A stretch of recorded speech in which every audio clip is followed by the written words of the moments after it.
What if Michael Jordan played in the modern NBA? What's good? Torie Sama, we got another banger video by Mike Krzimba. So this video is going to show Michael Jordan playing in the modern day NBA from 2003 to 2015, and he would not skip a season, but he will be rusty in 2012, and it's only using his Bulls season. So let's see how Jordan would translate to the modern day NBA. Because this is 2003 2015, still like modern. Y'all get it. Let's get right into this video. Hope you have a good day.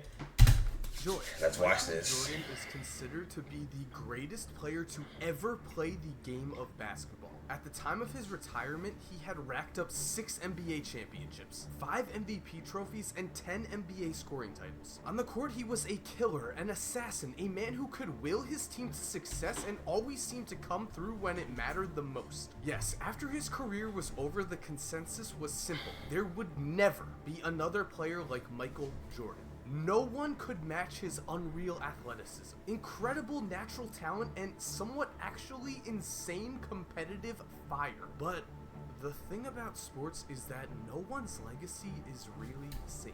A player might retire at the top, but just years later his legacy will start to fade. Just a few decades ago, Larry Bird was considered the best small forward to ever live. Now, message boards are filled with people stating that Bird would have been just an average player, or even a scrub in today's game. And that hasn't happened to Michael Jordan.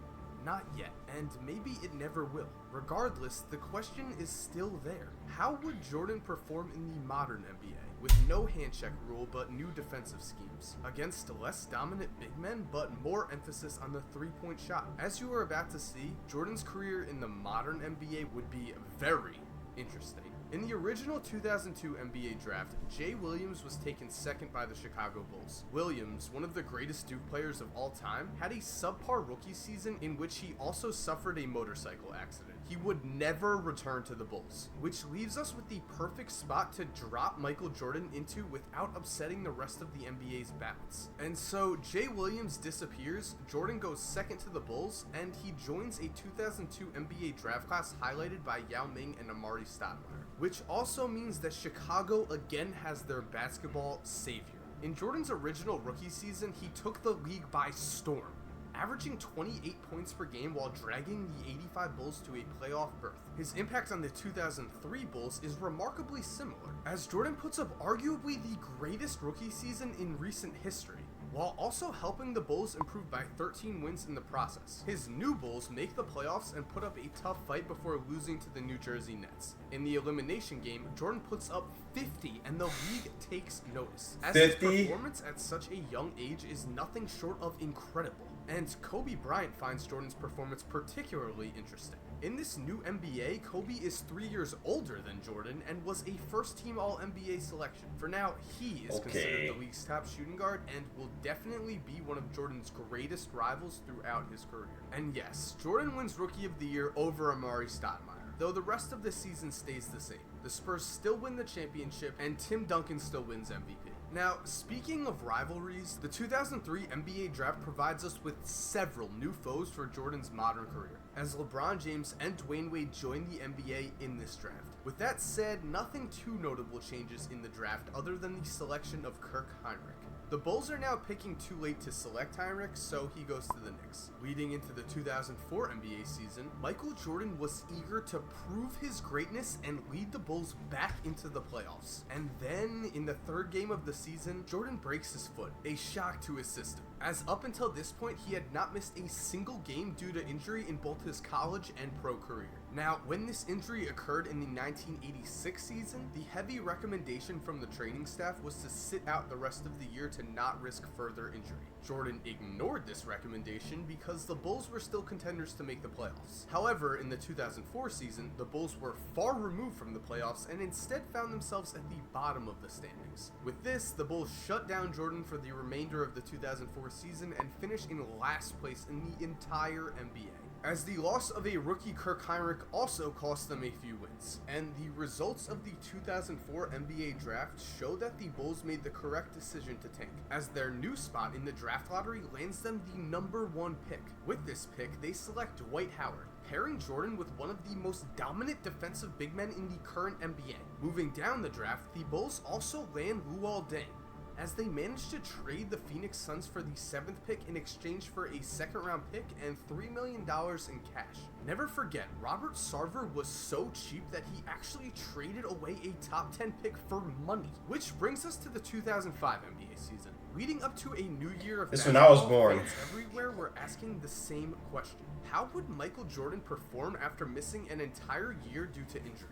The answer to this question came early, as Jordan quickly proved he was the most dominant scorer in the NBA in just his 3rd year. For the season, he would average over 35 points per game while shooting near 50% from the floor, an incredible percentage for such a high usage rate. Jordan's ridiculous production, combined with the addition of Dwight Howard's defensive prowess, found the Bulls with an increase of 9 wins over their original 2005 mark. This increase in wins gives the Bulls the number 2 seed in the Eastern Conference, and Jordan receives his first NBA first-team selection, edging out Allen Iverson in the process. To add insult to injury, the Bulls destroy Iverson's Sixers in the first round, before losing in 6 to a veteran-filled Detroit Pistons team. At this point, it seemed that the only thing holding back the Bulls' future title hopes was the lack of a good point guard to pair with Jordan in the backcourt. The new 2005 NBA draft is almost identical to the original, and so we find ourselves skipping that and arriving at the start of the 2006 NBA season. This season again finds the Bulls with a much improved record, and again Michael Jordan proves that no one can stop him from putting the ball in the basket. Chicago's entire offense runs through Jordan, and again he averages over 35 points per game while leading the Bulls to the 2nd seed in the Eastern Conference. The original 2006 MVP race was filled with questions, as a clear top player never fully emerged. Things have changed, however, and Jordan's production cannot be overlooked. He takes home his first MVP, winning the award over Steve Nash. In the playoffs, the Bulls quickly dispatched the Indiana Pacers and find themselves paired up with the Miami Heat led by Dwayne Wade. This matchup gives Jordan his first chance to defeat one of his new rivals, as Wade has already been named to the NBA's 2nd team. Unfortunately for Jordan, Wade is the one who comes out on top, as Shaquille O'Neal provides to be too much for Dwight Howard in the post, and the Bulls again are hurt by their lack of talent at the point guard spot. The Heat defeat the Bulls in 7, and Jordan begins the offseason with a new fire in his soul, a fire that will drive him to tirelessly work at his craft during I the like season. this. With some changes in standings during the regular season, several teams at the top of the 2006 NBA draft find themselves with new selections. The Bulls, who own the Knicks pick, find themselves at the 5 spot, after Heinrich again helps New York add a few more wins. This leads to Atlanta selecting LaMarcus Aldridge at the 3 spot. Picking 5th, the Bulls find themselves with a clear opportunity to upgrade the guard spot that has been causing them problems. So they select Brandon Roy, a combo guard whose talents mesh well with Jordan. The Bulls entered the 2007 season with championship aspirations, but a lot of doubts. Yes, they had Michael Jordan, but the rest of their roster was full of question marks. Would rookie Brandon Roy be able to find success paired in the backcourt with Jordan? Could Luol Deng be the glue guy that Chicago needed? And would Dwight Howard step up his game and become one of the NBA's best centers, playing in the incredibly weak Eastern Conference? The answer to these questions was an emphatic yes. Despite their young age, the Bulls begin to develop veteran-like team chemistry. Roy learns from Michael, Dwight makes his first All-Star team, and Luol fills in whenever the team needs him. Chicago rolls to 60 wins and the top seed in the East, as Jordan wins his 2nd MVP over Dirk Nowitzki. Sorry Dirk, your 25 points and 9 rebounds a game were solid, but they can't compete with the monster numbers that Jordan puts up. In this season, Michael averages 32 points, 8 rebounds, 8 assists, and 3 steals a game while solidifying his spot as the best player in the NBA. And if there were any doubts, the Bulls find themselves matched up against the LeBron James-led Cavaliers in the Eastern Conference Finals. LeBron puts up a heroic effort, but he's no match for Jordan and his young but talented teammates. The Bulls win in 5 and find themselves in the NBA Finals for the first In 5, Jordan beat LeBron and the Cavs? time, facing off against the San Antonio Spurs. Unfortunately for Jordan, a veteran-led team again proves to be his downfall. The Spurs exploit the Bulls' talent at the power forward spot and dominate the boards, as Tim Duncan has a monster series on both ends of the floor and leads the Spurs to a 6-game series victory over Chicago. Still, the future is very bright in the Windy City. The 2007 NBA draft brings us some new changes to the current NBA landscape. The Sacramento Kings look. Y'all thinking this Bulls team with Luol Deng, Brandon Roy, and Michael Jordan is beating this Spurs team, or you think that Spurs team will beat them? Y'all let me know in the comment section, because y'all probably know more than me. Into the first overall. Y'all definitely know more than me about it. The Milwaukee Bucks get future All-Star Al Horford, and the Portland Trailblazers land future Defensive Player of the Year Joakim Noah, as the Bulls now have the 15th pick. Speaking of that pick, once upon a time, the Chicago Bulls signed a European star to help them get over the hump in Jordan's final 3 championship years. Tony Kukoc was a key role player for the Bulls in the late 90s, and the current Bulls look to emulate their past success. So Chicago trades their 2007 first-round pick to the Spurs in exchange for Luis Scola, stealing him away from the Houston Rockets with a clearly better offer, which leads us to the 2007-2008 NBA season and to challenges for the Chicago Bulls. In the offseason, the Boston Celtics added Kevin Garnett and Ray Allen to form a big three along with Paul Pierce, providing a clear threat to the Bulls' title hopes. With that said, the Bulls find themselves full of talent, as their new playoff-hardened young core continued to develop and thrive. Jordan, of course, had another otherworldly season, averaging over 30 points per game to go along with 6 rebounds and 6 assists, though this year Kobe Bryant was awarded with the MVP. This didn't matter to Jordan, though, as his main goal was to win his first NBA championship. Entering the playoffs as the 1 seed, Jordan knew that this was his chance to taste greatness. However, the path to greatness is filled with obstacles, and the first major obstacle came in the form of the Boston Celtics. The Eastern Conference Finals series between Boston and Chicago was a bloodbath, with both teams trading wins to set up a Game 7. In this Game 7, with the score tied with just 20 seconds remaining... Who y'all think will win this with this team right here? Jordan or the Celtics? Y'all let me know before he tells us. Jordan finds himself double-teamed and gives the ball up to Brandon Roy. Roy sinks the biggest shot of his life, a 3 to give the Bulls the lead, then tips the ball away in the final seconds to send the Bulls to the finals. The story of the 2008 NBA Finals was, of course, Jordan vs. Kobe. The 2 NBA legends would finally face off each other on the game's biggest stage. And with the loss of his 3rd straight MVP in the back of his mind, Jordan raises his game to another level. He proves that his name belongs among the NBA's all-time greats, outdueling Kobe on the way to his first NBA championship. And with young talent all throughout the Bulls roster, this title appeared to be the first of many. With their success, the Bulls find themselves at the bottom of the 2008 NBA draft, not the top. So Derrick Rose becomes a trailblazer. The 2008-2009 season found the Bulls at the height of their power. They win a staggering 70 games, as their talent is just overwhelming. Luol Deng and Luis Scola proved to be 2 of the top role players in the game of basketball. Brandon Roy begins to show flashes of true greatness, averaging 20 points per game beside Jordan. Dwight Howard realizes his full potential as a defensive monster, averaging a near 3 blocks per game to go along with 14 rebounds. It's prime Dwight. Michael Jordan keys the Bulls' offense and perimeter defense, winning his 3rd MVP over his Eastern Conference rival LeBron James while leading the Bulls to the best record in NBA history. And this incredible regular season success translates into postseason success. Nobody can stop the Bulls this season, as they lose just 2 total games in their successful quest to repeat as NBA champions. The victory was made all the more sweeter in the finals, as Jordan again bested Kobe and had the media convinced that Kobe could not win a ring without Shaq. The several changes at the top of the standings... That would be crazy though, because this would change Kobe's, Kobe wouldn't be able to win a ring without Shaq in this scenario. That would be funny. And then LeBron wouldn't even never went to the finals too, right? When on the Cavs, he never went to the finals on the Cavs. But I'm really worried. So I'm trying to see when the LeBrons are going to the Heat, how that's going to go.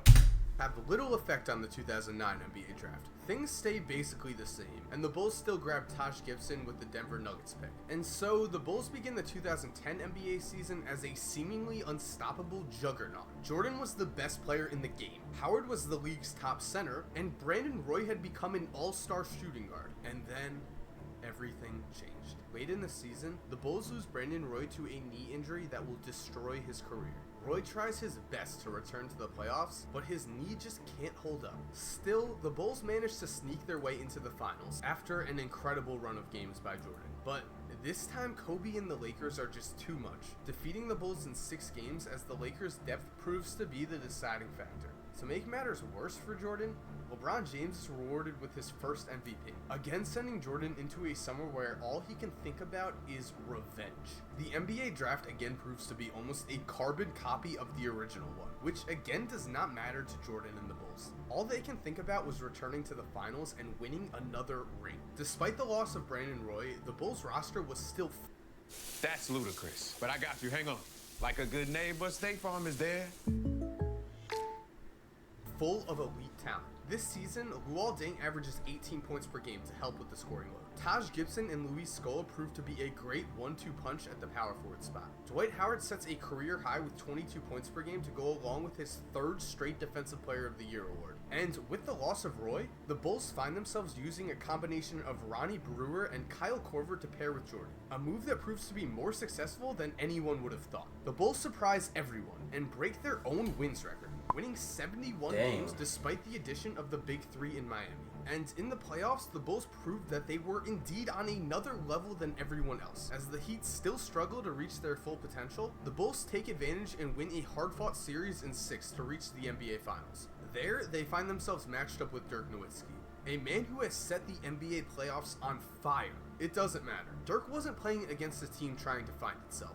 He was playing against a Michael Jordan-led Chicago Bulls team that was in its 5th straight NBA Finals. The Bulls used their championship experience to add another ring to their collection, giving Jordan his 3rd championship trophy to go along with the 2011 NBA MVP. And as if their luck couldn't get any better, the Bulls draft in the same spot as their original 2011 draft, and select Jimmy Butler in hopes that his incredible work ethic will lead to some serious development. And it will. Quick note, remember that Jordan's full year off from basketball is being skipped in this simulation, though he will still only play the last 17 games of the 2012 season and will be incredibly rusty in the playoffs. And so, at the start of the 2012 NBA season, the Bulls again were determined to add another championship banner to further their argument as one of the all-time NBA dynasties. So this is he's doing that, I'm pretty sure, to simulate when Jordan retired and then came back. But I feel like with this team, if he retired and came back, even coming back rusty, they could win it.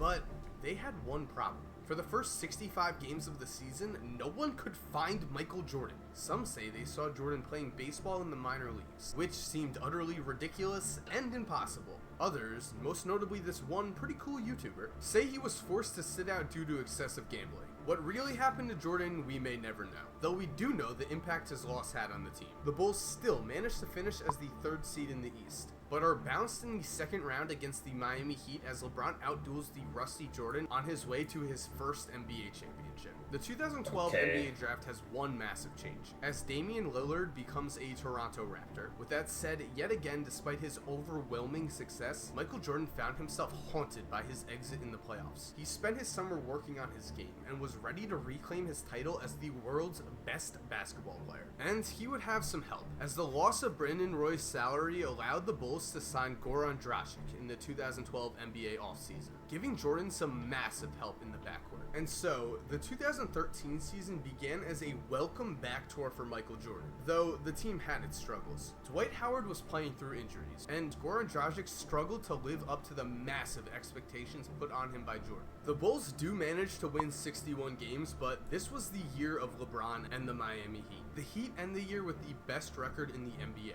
LeBron is still named the league's MVP, and Miami uses their newfound championship experience to help knock the Bulls off in Game 7 of the Eastern Conference Finals, which to Michael Jordan was simply unacceptable. His desire to win was now at an all-time high. And so, from the beginning of the 2014 NBA season to the end, the Bulls performed like a well-oiled machine. Goran Dragic came into his own and averaged 20 a game. Dwight Howard continued to anchor the Bulls' inside defense and won his 4th Defensive Player of the Year. And Jimmy Butler, now spending his summers training with Jordan in the offseason, surprised basketball fans everywhere with his sudden surge into the Bulls' starting lineup. With that said, the Bulls' success still relied on Jordan, and he came through. Motivated by his missed chances at greatness, Jordan used the 2014 season to further his legacy. Night in and night out, he played as if he was possessed. And at the end of the season, the MVP trophy was again his. The MVP award was nice, but the real prize was another championship, which he got. After dispatching the Big Three in the Eastern Conference Finals while sending LeBron back to Cleveland, Jordan and the Bulls again found themselves in the NBA Finals. Sending LeBron back to Cleveland. This time, Jordan got his revenge on the team who had denied him his first ring, leading the Bulls to his 4th championship and quieting the haters who had popped up in his championship absence. Which brings us to the 2015 NBA season, what would be Jordan's last season as a Chicago Bull and his final chance to win another championship. The team certainly had its struggles, as Dwight Howard missed 41 games due to injury, leaving the Bulls desperately thin at the center position. Despite this, Jimmy Butler continued to grow as a player and surprised everyone with his development, as he was named to his first All-Star team while averaging 20 points per game. And while 2015 was originally known as the year Steph Curry broke through into superstardom, the new 2015 season would not play out the same way. Fully aware that his future legacy as the greatest player of all time was on the line, Jordan went out and captured his 6th MVP trophy, as his Bulls finished with the best record in the East despite the loss of Dwight. But still, Jordan needed Dwight for his final championship run, and he would return. Howard continued to build upon his own NBA legacy as he played through injuries throughout the playoffs, giving the Bulls the defensive presence they needed down low. Matched up against an injury-riddled Cleveland team in the Eastern Conference semifinals, Goran Dragic has the series of his life, averaging 25 points per game as the defense keys in on Jordan and Butler. The Bulls series win against the Cavs brings them to the Eastern Conference Finals against the Toronto Raptors. The Raptors were built around a three-headed monster of Kyle Lowry, Damian Lillard, and DeMar DeRozan, but those three were sorely lacking in defensive ability. The Bulls, meanwhile, had plenty of defense behind Jordan, Butler, and Howard, on top of some pretty incredible offense. They sweep the Raptors, setting up a 2015 NBA Finals matchup against the Golden State Warriors, which set the stage for Game 6, a must-win for the Bulls. With Chicago up 3-2 in the series, if they lost this one at home, they would have to return to Golden State with almost no momentum. And with 1 minute left, it appeared that the Bulls' worst fears would come true, as Golden State led by 4 with the ball and a chance to put the nail in the coffin. But then, Michael Jordan reminded everyone why he is the greatest player of all time. With 45 seconds remaining, Jordan rebounded a Klay Thompson miss and pulled up for 3 in transition.